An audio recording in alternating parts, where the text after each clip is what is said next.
నమస్తే మిత్రులారా, నేను మీ శ్రీనివాస్ చౌహాన్ అడ్వకేట్. మిత్రులారా, ఎవరి ఆస్తి పత్రాలనైనా మనము మన వద్ద పెట్టుకొని అప్పులు ఇవ్వవచ్చా? లీగల్గా మనము వారి మీద తిరిగి కేసులు ఫైల్ చేయడానికి అవకాశం ఉంటుందా? సో మిత్రులారా, మన దేశంలో ఉన్నటువంటి రిజిస్ట్రేషన్ యాక్ట్ చట్టం ప్రకారంగా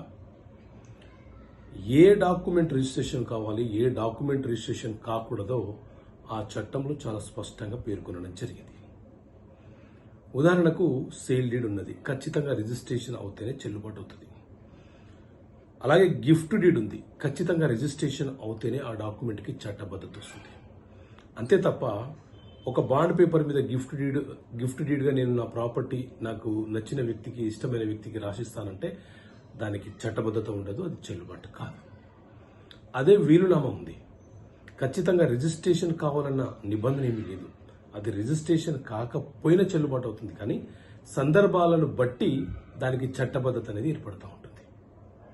అదేవిధంగా మనము ఎవరి డాక్యుమెంట్లైనా మన వద్ద నామినల్గా పెట్టుకొని అప్పిస్తే అది మార్టిగేజ్ డాక్యుమెంట్ కిందికి రాదు.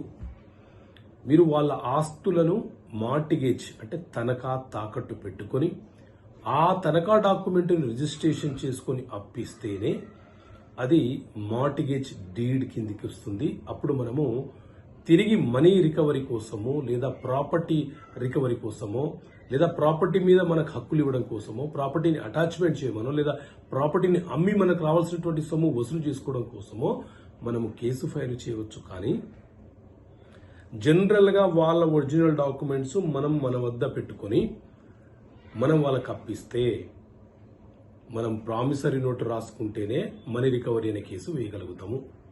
అలా కాకుండా డాక్యుమెంట్లు పెట్టుకొని మనము అప్పిస్తే మాత్రం నష్టపోయే ప్రమాదం ఉంటుంది.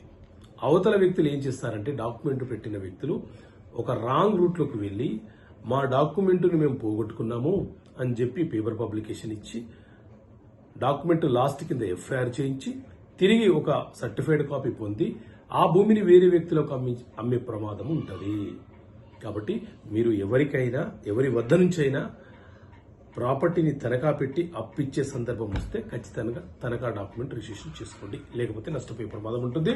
సో ఇలాంటి చట్టపరమైన అంశాలు మీకు తెలియపరచడం కోసం చట్టపరమైన సమస్యలకు పరిష్కారాలనే పుస్తకాన్ని మేము ముందుకు తీసుకొచ్చాను. ఈ బుక్ కావాలనుకుంటే ఇక్కడ కనిపిస్తున్న నెంబర్ కాల్ చేసి పుస్తకాన్ని పొందండి. ఓకే మిత్రులు, థ్యాంక్ యూ. జై హింద్.